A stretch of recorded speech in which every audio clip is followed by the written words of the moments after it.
That night felt perfect, almost too perfect. The chandeliers dripped golden light over the tables, soft jazz wrapped around us like silk, and the air smelled faintly of truffle butter and wine. I laughed easily, resting my hand on Robert's arm, feeling proud and calm in the warmth of our friend's company. To everyone watching, we were the couple people envied, composed, successful, unbreakable. Then Robert lifted his glass and smiled that charming, practiced smile of his. To success, friendship, and the woman who stood by me through everything, my beautiful wife, Amara. The table erupted in applause and teasing. I smiled back at him, feeling that mix of affection and quiet admiration. He always knew how to hold a room. He'd been doing it since the day I met him. Maybe that's what first drew me in, that effortless confidence. For a brief moment, I forgot about the cracks beneath the surface, the times I'd wondered if his affection was performance or truth. That night, I decided not to question anything. It was supposed to be a celebration. Of us, of our life, of everything we'd built together. But then, everything shifted. The laughter softened, the air thickened, and I felt it before I saw it. That strange, creeping tension. A woman in a red dress walked in, her heels clicking like punctuation against the marble floor. Every head turned as she moved closer. And before I could even process what was happening, she leaned in and kissed Robert, on the lips, right in front of me, our friends, and an entire room of witnesses. The sound of that kiss silenced everything. My world stopped on impact. For a heartbeat, I couldn't breathe. The entire restaurant blurred, as if the world had tilted slightly off balance. Her lipstick smeared faintly on his mouth, red, bold, deliberate. I remember thinking how the color didn't suit him. Then the whisper started. Chairs shifted. Someone gasped. I sat frozen, my fingers tightening around the stem of my glass until it trembled. "Robert?" I heard myself say, though my voice sounded far away like it belonged to someone else. He blinked, wide-eyed and pale, his charm shattering in real time. "Lydia? What are you doing?" The name hit me like a cold wave. Lydia. I'd heard it before, once, in passing, in a story he said didn't matter. My heart pounded, trying to make sense of what my eyes refused to accept. She smiled at him, calm, almost amused. "Oh," she said softly. "I didn't realize you were still together." Still together. The words cut deeper than any confession could. I felt the heat rise in my chest, not from anger yet, but humiliation. Every eye in that restaurant was on me. The devoted wife, suddenly the fool in a red-lipped play she never auditioned for. Robert reached for her arm, his voice low and desperate. "Leave. Now." But it was too late. The damage had already bloomed like a stain that couldn't be scrubbed out. She straightened, unapologetic, while he fumbled for words that didn't exist. I forced myself to sit still, to breathe, to hold what was left of my dignity in trembling hands. On the surface, I was quiet. Inside, a storm began to take shape, silent, deliberate, and deadly. When Lydia finally walked away, it felt like the air had been sucked out of the room. Conversation stumbled, laughter died mid-sentence, and I could feel every set of eyes flicking between Robert and me. He muttered apologies, excuses that tangled in his throat, but I couldn't hear him anymore. My ears rang, my chest burned, and my thoughts blurred into one endless hum. Everyone saw. Every single person. I didn't just lose trust in that moment. I lost the image of who we were supposed to be. I stood up, forcing my chair back with quiet finality. The legs screeched against the marble floor, and that sound alone silenced what little chatter remained. Robert reached for my hand, whispering, "Amara, please." but I pulled away. "Don't," I said, barely above a whisper, but sharp enough to stop him cold. My heels echoed as I walked toward the exit, each step heavier, louder, until I was outside, the cool night air hitting my face like a slap. I could taste salt, maybe from tears I hadn't realized were there. Behind me, through the glass doors, I could see him, shoulders slumped, trying to salvage what couldn't be saved. The people inside avoided his gaze, the way one avoids a car crash they can't unsee. I stood by the car, staring at my reflection in the window. My lipstick was flawless, my smile long gone. "You made me your fool once," I whispered to my reflection. "That's the last time." And in that quiet, trembling promise, something inside me shifted. Not broken, but reborn into resolve. The night air clung to me like smoke as I left that restaurant, each breath heavy with disbelief. I could still hear the muted chatter inside, the whispers, the pitying looks, and it made my stomach turn. I walked faster, my heels clicking like a countdown to something inevitable. Robert followed me out, his voice slicing through the chaos behind us. "Amara, please just listen," he begged, reaching for my arm. I turned sharply, the car keys trembling in my hand. "Listen to what, Robert? To lies reheated and served as truth?" His face fell, color draining from it. For once, the man who always had the perfect words had none. "It's not what it looked like," he stammered, desperate, almost childlike in tone. I stared at him. This man I thought I knew, standing there under the restaurant's golden lights that suddenly felt cruel, almost mocking. "Then tell me what it was," I said, each word slow and deliberate. "Because that woman kissed you like she's done it before." He looked away, jaw tightening. The silence between us said more than he ever could. When he finally spoke, his voice was barely audible. "It was a mistake, a long time ago. It meant nothing." I almost laughed. Nothing. That's what he called the kiss that dismantled my life in front of a crowd. "She said she didn't know we were still together, Robert. That doesn't sound like nothing to me." His eyes flickered with guilt, a kind I'd seen only once before, when he lied about a deal years back. He exhaled, defeated. "I was trying to end things. She misunderstood." My heart broke not for what he said, but for how rehearsed it sounded. I stood there, the city lights reflecting off the wet pavement, my hands trembling even though I refused to let him see it. "You didn't just break my trust, Robert," I said quietly. "You humiliated me. In front of everyone." He stepped closer, his voice cracking as he tried to explain. But all I could see were flashes of that kiss. Her red dress, the look in her eyes, the silence that followed. It replayed over and over like some cruel film I couldn't pause. For every word he tried to justify, I had 1,000 memories unraveling inside me. He reached out again, desperate, his breath visible in the cool night air. "Amara, please, I made a mistake. I can fix this." The words hit me like static, loud but meaningless. I used to believe him when he said things like that. I used to think love could repair anything if you wanted it badly enough. But standing there, under the glow of the restaurant lights, I realized love wasn't supposed to make you feel small. It wasn't supposed to make you defend your dignity. "Go home, Robert," I said finally, voice calm, detached. "But not with me." I turned, my heels crunching against gravel as I walked toward the car. Behind me, I heard him call my name, again and again, until his voice cracked into silence. The drive home was a blur of headlights and tears I refused to let fall. My wedding ring caught the dashboard light, glinting like a cruel reminder of what I thought was forever. I gripped the steering wheel tighter.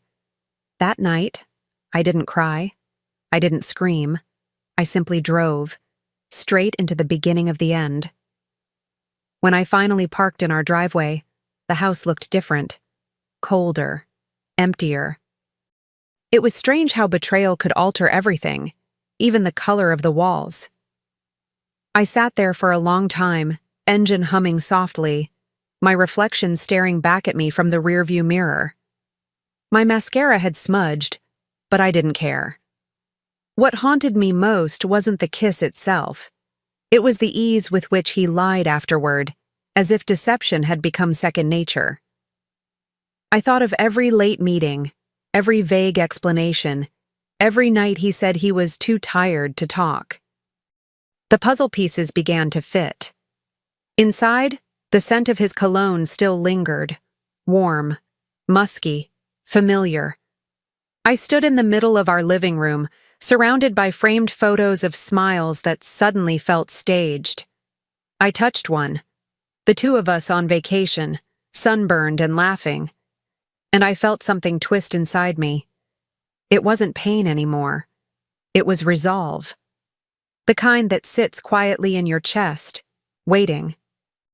I took off my wedding ring, placed it on the mantel, and whispered to the empty room, "You made me your fool once. That's the last time." Then I walked upstairs, not as a broken woman, but as someone awakening from a long, delusional dream. My mind was steady now, methodical.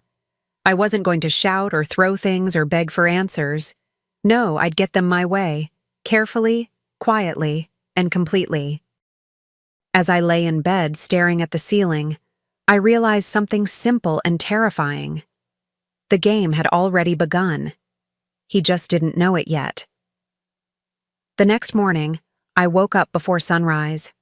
The house was still, too still, like it was holding its breath. Robert had already left for work, or maybe he'd just chosen to leave early to avoid me. Either way, I didn't care. I made myself coffee, the bitter taste grounding me, the steam curling up like silent applause for my newfound composure. That was the thing about me. People mistook my quiet for weakness. They always had. But silence is where I think best, and that morning, my mind was already at work. I didn't cry. I didn't break things. I didn't call my friends to vent. Instead, I sat at the kitchen table with my laptop open, the same table where we'd planned vacations, birthdays, anniversaries. Now I was planning something else, the reconstruction of truth. I started with the simplest clues, our phone bill. My pulse quickened when I saw it, late-night calls to a number I didn't recognize, a number labeled Lydia, the same name that had shattered my world 2 nights before. My hand tightened around the mug, but I didn't spill a drop. By midday, I'd gone from phone records to emails. He'd hidden them under a fake business folder. Lazy, arrogant, predictable. The messages weren't poetic or romantic. They were transactional. Hotel confirmations, dinner reservations. Money transfers labeled consulting. The audacity almost made me laugh. He wasn't just unfaithful, he was careless. And in his carelessness, he handed me the rope I'd use to pull him down. I whispered to myself, steady and deliberate, "You didn't just betray me, Robert. You funded your own destruction." I spent hours piecing it all together, every transaction and timestamp forming a map of deceit. It was almost poetic, how the very routine he used to hide his lies became the trail that exposed them. Between emails and receipts, I began to see the rhythm of his double life. Tuesday dinners that matched business trips, Friday payments that coincided with late meetings, and all the while I'd been home, making dinner, waiting, believing. The betrayal wasn't just physical, it was logistical, rehearsed, efficient. He'd built an entire system to keep me in the dark. When he came home that night, I was sitting on the sofa, legs crossed, calm as ever. He greeted me like nothing had happened, kissed my forehead, asked about my day. I nodded, pretending to listen, while my heart beat in steady, measured silence. Every smile I gave him was a strategy now. Every word, a step closer to something deliberate. I wasn't ready to confront him yet, not until I could control the outcome. And that meant knowing everything, down to the last cent and secret. After he went to bed, I sat alone under the soft hum of the living room light, scrolling through the evidence one last time. Each email, each payment, each lie, they no longer hurt. They fueled me. The woman who cried over betrayal was gone. What remained was methodical, focused, dangerous in her stillness. I backed up the files, labeled them neatly, and whispered into the quiet, "You built this empire on deceit, Robert. I'm just rearranging the foundation." The next morning, I met with my lawyer, a woman named Claire, sharp as glass and calm as a storm about to break. She listened without interrupting as I laid everything out, the calls, the emails, the transfers. Her pen moved quickly, her eyes steady on mine. "You've done half my job already," she said finally, a small smile tugging at her lips. "Once you've gathered everything, we'll file. But if you want to hit him where it hurts, his reputation, I can help you plan that too." I sipped my coffee slowly, feeling the heat slide down my throat like courage. "No," I said softly. "I'll handle the reputation part myself." Claire raised an eyebrow, intrigued but not surprised. "Then you're smarter than most clients I meet," she said. Maybe I was. Or maybe I'd just spent too many years being underestimated. When I left her office, the city felt different. Brighter somehow, more in focus. I walked past shop windows and caught my reflection. Steady eyes, unshaken hands. For the first time in days, I didn't feel like a victim. I felt like a strategist. I wasn't healing, I was building. That night, Robert noticed something had changed. I laughed when he spoke, listened when he lied, and kissed him goodnight like nothing had happened. He looked relieved, even hopeful. And I let him believe it. Because the truth was simple. The storm hadn't passed. It was forming quietly behind my smile. And when it arrived, he'd never see it coming. A week later, I suggested we host another dinner. The same group, same restaurant. I said it was time to clear the air, to make amends for the awkward scene no one could stop talking about. Robert hesitated at first, his ego still bruised, but I saw the relief flicker in his eyes. "Thank you, Amara," he said, voice soft, cautious. "It means a lot that you're willing to fix this." I smiled, the kind that didn't quite reach my eyes. "Of course," I replied. "Some things deserve to be put to rest properly." He didn't realize the irony. That's exactly what I intended to do. The following days passed in a blur of polite smiles and quiet planning. I made the calls myself, confirming guests, reserving the same table, ensuring every detail mirrored that first, unforgettable night. I wanted him comfortable, predictable. I wanted him to believe in our reconciliation long enough to let his guard down. Each time he thanked me for trying, I nodded sweetly, wondering if he'd still thank me when he saw what I had prepared. Revenge, I learned, doesn't need fire. It burns better when it's cold. But there was one more thing to arrange, the final guest. I called Lydia, my voice steady, almost warm. "I just want to talk," I told her, woman to woman. "Maybe we can both move on peacefully." There was a pause on the line, a flicker of suspicion. "You're not angry?" she asked. I smiled at the question, my fingers drumming softly on the table. "No," I said. "I'm done being angry. I just want closure." And she believed me. That was her mistake. After that call, I sat back in silence, listening to the faint ticking of the kitchen clock. Every sound in that house felt amplified now. The hum of the refrigerator, the creak of the floorboards, even Robert's laugh from the other room as he spoke on the phone. It was almost poetic, how he could still sound so at ease while his world stood on the edge of collapse. I poured myself a glass of wine and stared out the window. I wasn't nervous. I wasn't conflicted. I was steady, the kind of steady that comes from knowing exactly what must be done. In the days that followed, I rehearsed every detail. The seating arrangement, the lighting, even the placement of the wine glasses. I wanted it all to look familiar, comfortable, a perfect illusion of forgiveness. When Robert told me he'd invited his partners again, I pretended to be pleased. "Good," I said softly, brushing his sleeve. "They should see us getting back to normal." He kissed my cheek, unaware of the quiet satisfaction curling inside me. Every move he made, every lie he told, was another step into the trap he couldn't see. At night, I would lie awake, tracing the ceiling with my eyes, thinking of the moment when everything would unravel. Not for me this time, but for him. I pictured the faces around that table, the silence, the shock, and I knew exactly what I wanted to say when it happened. It wasn't about revenge anymore. It was about restoration, reclaiming my dignity, my voice, my control. He'd chosen deceit. I chose theater. And when the curtain rose, every truth he'd buried would take center stage. By the night before the dinner, everything was in motion. The restaurant manager, who'd seen it all unfold weeks earlier, didn't question my reservation, though I caught the faint curiosity in his eyes. I gave him my most gracious smile and said, "Same table, please." He nodded, unaware that the table itself was part of the story now, like a stage waiting for its final act. When I returned home, Robert was in the study, polishing his cufflinks, humming softly to himself. He thought the night would repair what he'd broken. I let him believe that. Belief was a powerful leash.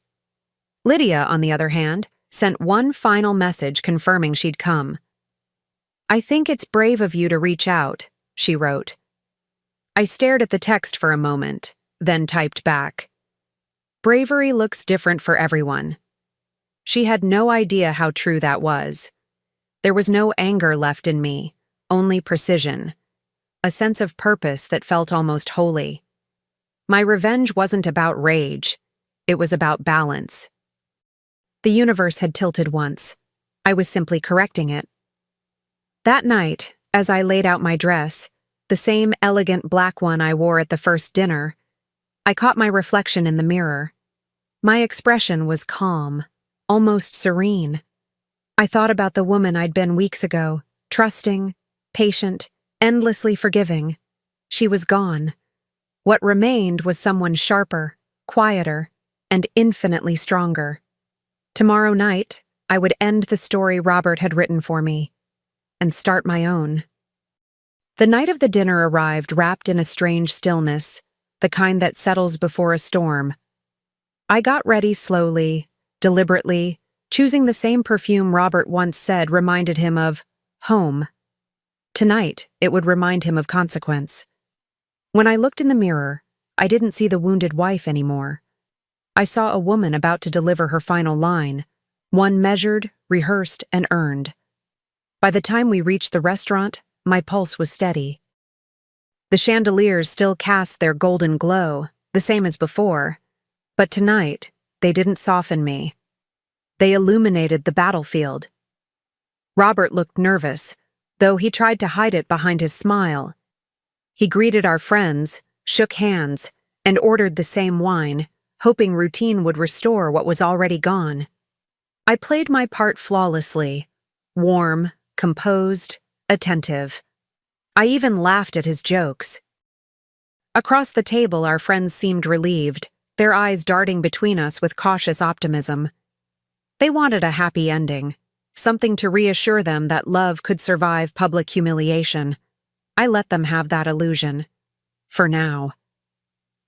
Then, just as the first course arrived, I saw her. Lydia. She entered wearing that same red dress, confidence still painted across her face. Robert's fork froze mid-air. "What is she doing here?" he whispered, his voice cracking slightly. I smiled, serene and composed. "Oh, I invited her," I said, turning to the others. "Robert said it was all just a misunderstanding, so I thought we could clear that up. Together." His face drained of color. The show had begun. For a moment, no one moved. The air grew thick, the kind of silence that hums before something breaks. Lydia glanced at Robert, confusion flickering across her face. "Wait, what's going on?" she asked softly, scanning the table. Robert's hand trembled as he tried to compose himself. "Amara, this isn't—" But I cut him off, sliding a neat stack of papers across the table. "For everyone who's been wondering what that kiss was about," I said, my tone calm but unyielding, "here's your answer." I watched their eyes move over the pages, printed emails, bank statements, transfers marked consulting. Every lie, itemized. The shock around the table was almost physical. Robert's business partner leaned back, his face twisted in disgust. Lydia's confidence crumbled. Her lips parted as she whispered, "You printed our emails?" I looked at her, my voice quiet but steady. "You walked into my life uninvited once. I thought it was only fair to return the favor." She tried to stand, but I wasn't done. "Sit down, Lydia," I said. Not a threat, a command. And she did. The woman in red finally looked small. Robert's mask cracked completely. "You planned this?" he spat, his voice shaking with rage and embarrassment. "You humiliated me." I leaned forward, meeting his eyes without flinching. "No, Robert, you did that yourself. I just made sure everyone saw it." The murmurs started again. Soft gasps, awkward glances, the clinking of untouched glasses. I could feel my pulse steadying, my control absolute. This wasn't revenge for its own sake. It was revelation. Robert stood there, red-faced and trembling, his voice cracking as he tried to salvage whatever dignity he had left. "You'll regret this," he shouted, his hand slamming against the table hard enough to rattle the glasses. But I didn't flinch. I lifted my own glass slowly, feeling the cool stem between my fingers. "No, Robert," I said, my voice calm, almost tender. "You will." I raised the wine to my lips and took a quiet sip as he stormed out, the restaurant watching in silence. The sound of the door slamming felt like closure, sharp, final, and deeply satisfying. Around the table, no one spoke. My friends, his colleagues, all frozen in that perfect mix of shock and awkward respect. One of them, the same man who'd teased Robert weeks ago, finally broke the silence. "Amara," he said quietly, "you didn't have to do that." I smiled faintly, eyes still fixed on the door. "You're right," I answered, "but I wanted to." And that was the truth, pure, unpolished, liberating. I wasn't looking for pity. I wanted clarity. And that night, I got it. When I finally stood to leave, the weight I'd carried for weeks lifted with each step. Outside, the night air felt softer somehow, cooler, cleaner. I looked up at the city lights and felt something I hadn't in a long time. Peace. Not the fragile kind that comes from pretending everything's fine, but the real kind that comes after you've burned every illusion to the ground. Behind me, laughter resumed inside the restaurant, faint and distant. Ahead of me, there was silence and freedom. Months passed, and the noise around what happened eventually faded, at least for everyone else. For me, it became background music to a new rhythm. I poured myself into my work, rebuilding piece by piece, until I no longer recognized the woman who once sat frozen at that dinner table. I started my own event planning company, and the irony wasn't lost on me when my first major client chose the same restaurant, that restaurant, for their celebration. As I walked through its doors again, the place didn't haunt me anymore. It felt smaller somehow, contained. I'd reclaimed it, just like I reclaimed myself. The staff greeted me differently this time, not with pity, but with respect. The hostess smiled warmly, unaware of what this room once meant to me, and led me to the corner table where laughter now belonged to someone else's story. The scent of wine, the sound of clinking glasses, the music, all of it used to sting. But now it felt like background noise to a new beginning. I wasn't just surviving anymore. I was thriving. And that realization was its own quiet triumph. As the event went on, I caught my reflection in a nearby window, confident, composed, entirely my own. The woman I saw wasn't waiting for anyone's loyalty, apology, or validation. She'd found something far more valuable: peace that couldn't be shaken, and pride that couldn't be bought. I smiled at her, at me, knowing that the story I'd once lived through now existed only as a lesson, not a wound. One afternoon, as I was leaving a meeting, I saw him, Robert, across the street. For a second, the world seemed to slow down. He looked smaller somehow, shrunken under the weight of his own undoing. The sharp suits were gone, his once polished shoes were scuffed, and the light in his eyes had dimmed. He hesitated before crossing the road, his voice unsteady when he finally reached me.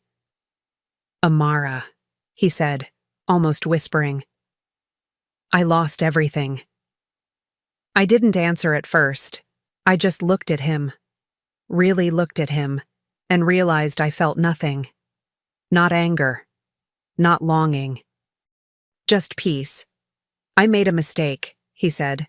"Please, I need you." His words fell flat, lifeless.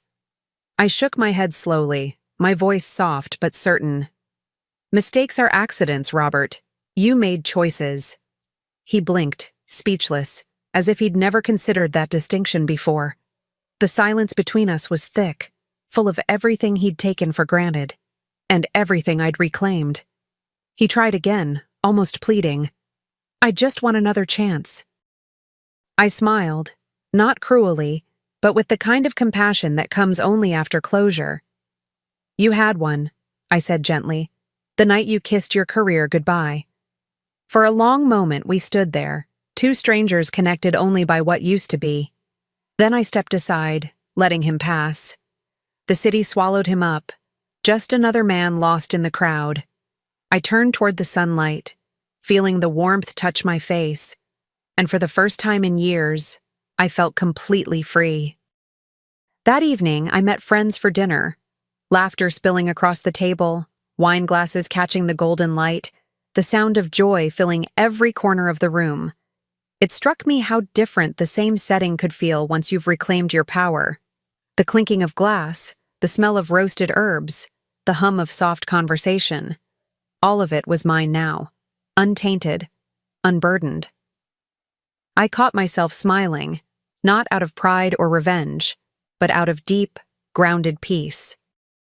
Healing doesn't announce itself. It just arrives quietly, one breath at a time. Later, walking home through the soft glow of the city, I thought about everything that had happened. The betrayal, the humiliation, the fire I'd had to build to rise from it. I realized that pain, in its strange way, had been my teacher. It stripped away what was false and showed me what I was capable of when I stopped waiting to be saved.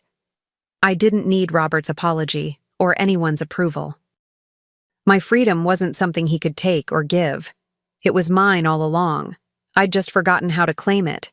And if life has a sense of poetry, it's this: that the night he lost his pride was the night I found my strength. I didn't need revenge anymore. I had something far greater: clarity. As I reached my door, the city alive around me, I whispered to myself, that night he lost his pride. I lost my patience. But in the end, I gained something far greater: my freedom. And this time, it wasn't a promise. It was a truth already lived.